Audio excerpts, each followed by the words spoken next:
So good morning, everyone. Good morning, sir. And this is also this is my part of the topic about the cooling and storage for the thermal processing. This already is a 9 subject. First is ang proper cooling methods for bottled fish. So when we say that, for bottled fish refer to the correct procedures used to safely lower the temperature of the bottles after thermal processing. This is done to prevent microbial growth, maintain product quality, and ensure the safety and longer shelf life of the fish. And this money ang mga lain methods no nga parang atong fish may preserve siya into a longer shelf life of our fish nga dili siya manimaho. And of course kay na process naman siya, daghan siya mga process pod nga atong pagabuhatan para ang atong product or ang atong fish is ma-process siya in a good or proper way. And one best example of this example is a water bath cooling.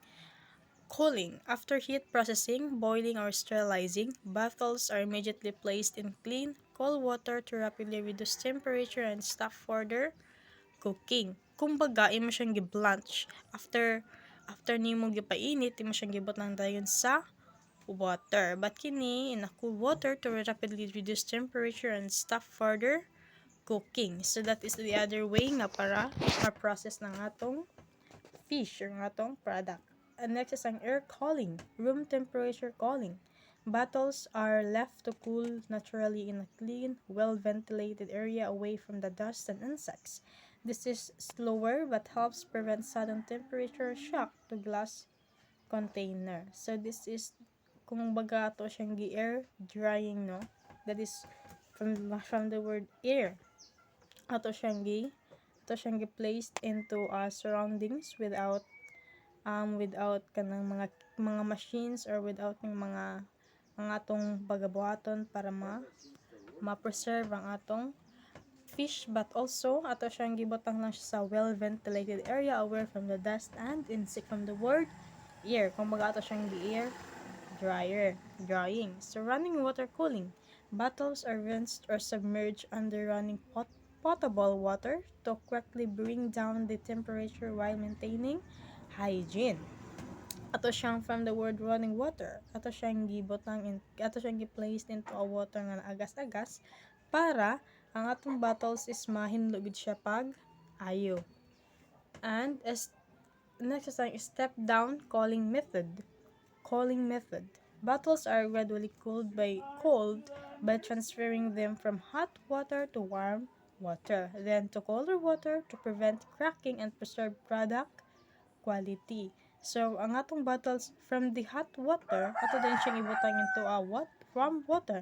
Para ang atong product is dili siya or ang atong bottle is mas ma-preserve gyapon ang iyang quality. So, that is step down cooling method.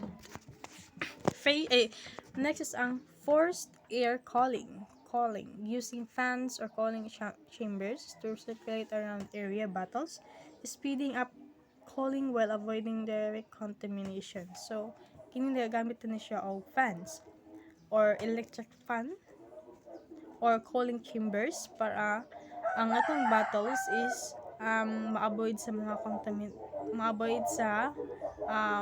contaminate nga mga microorganisms o mga organisms nga ma-adapt sa atong bottles. Kaya di ba that is very important.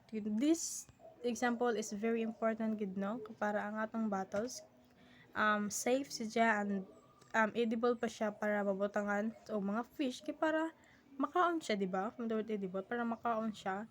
Kay of course kung atong bottle is not properly clean or not properly sanitized, so it might happen nga ang atong product is dali ra siya contaminate. Next is ang storage conditions of bottled fish products.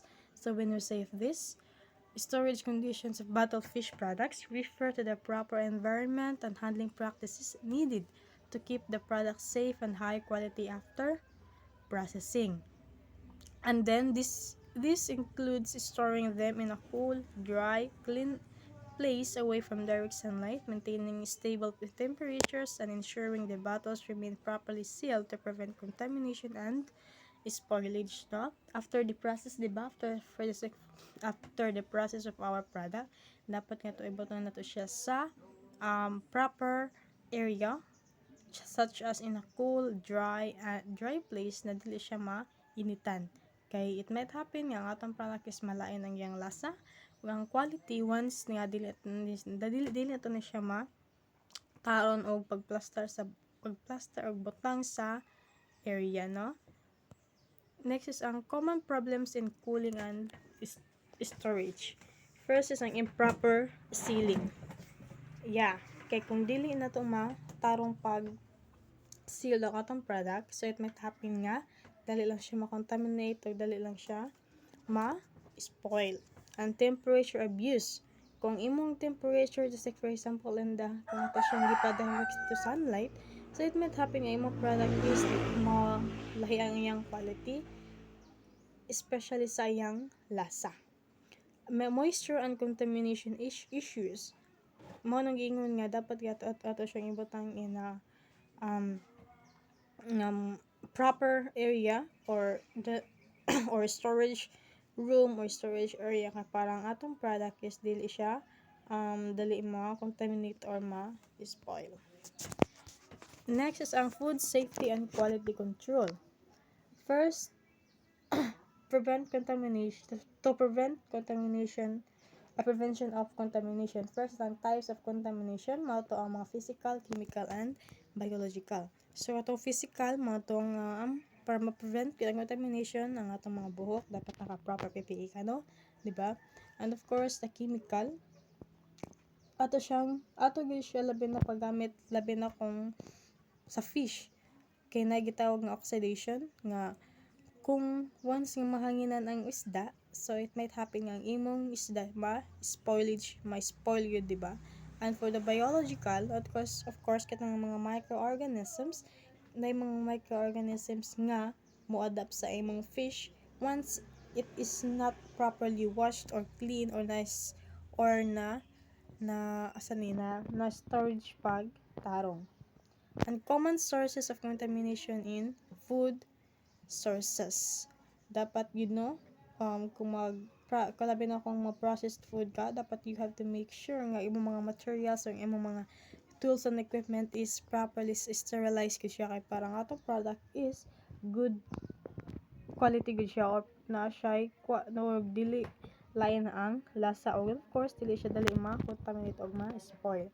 And proper hygiene and sanitation practices, and of course proper hygiene is a very important kung kung magluto-luto ka or nakay business ng mga such as in a processed food, dapat yun mo-address ka into a proper hygiene and sanitation practices and safe handling of raw and cooked foods.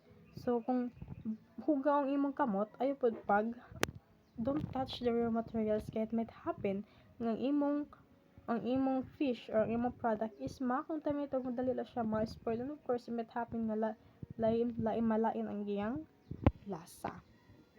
So next, ang good manufacturing practices or gitawag sa GMP are a set of rules, guidelines, and procedures followed by food manufacturers to ensure that products are consistently produced, handled, and controlled according to the quality and safety standards. GMP or good manufacturing practices focuses on cleanliness, proper hygiene, equipment maintenance, safe production processes, and contamination prevention to protect consumer health. So that is good manufacturing practices, no? Dapat gid natay proper hygiene, dapat ang atong mga ang atong mga materials, ang atong mga such as bottled fish, dapat ito naka-sterilize siya pagtarong, no? Kay it happen nga ang atong product is spoiled and dali lang siya contaminate sa mga microorganisms or mga biological biological nga dali lang mo-adapt sa atong fish. So dapat gud, no, kung as a entrepreneurship or as an entrepreneur rather, dapat gud nato i-consider ang mga i-consider ang mga ano naman i-consider ang mga proper hygiene ug ang mga equipment maintenance kay para ang atong product is good siya for our customer nga magbalik-balik siya sa imong product kay naganahan man sila. And the rule in food quality control, maintaining consistent product quality. So mato ang gingon, dapat ang quality good sa product is consistent, dili siya bago-bago. Preventing foodborne illnesses. So ato yapot siyang ibot sa mga storage area and proper area nga walay dili siya dali ma-contaminate or spoiled, and especially kung mainitan gud siya, diba? At dapat siyang ibutang sa into correct or storage room or storage area. Meeting legal and industry standards. So dapat sa atong product na-meet ang mga rules and regulations labi na sa FAO, diba? Nga or food and agricultural industry nga ato dapat mga food is good siya, good for the customer, good for the health, nga walay makuha ang mga sakit. At industry standards, and of course dapat sa atong product is ato siya i-meet ang standard sa ang industry standards kay para ang atong product is mas mulago pa, and of course ma-adapt pa sa lain ng mga country or area. An importance in everyday life, consumer health protection. Sa batong gingon, dapat gyud okay ang imong product, and building trust in food products. So you're not going to make a product if your product is dili siya trusted. So dapat yun trusted siya and good siya kaunon and edible siya kaunon sa mga consumer and customer. So reducing waste and product recalls. So dapat pod kung ang atong mga one of the best example is ang packaging, diba? So dapat ang atong packaging is ma-reduce or ma-reuse pa siya, kay after that napa may lain nga mga alternative way ang atong packaging is magamit pa sad nila, diba? Just like for example ang mga canned goods. So dapat we have to be mindful sa pagpili sa mga packaging, kay perhaps that can be contribute into a pollution sa atong surroundings if dili ta mag-ignite sa pagpili sa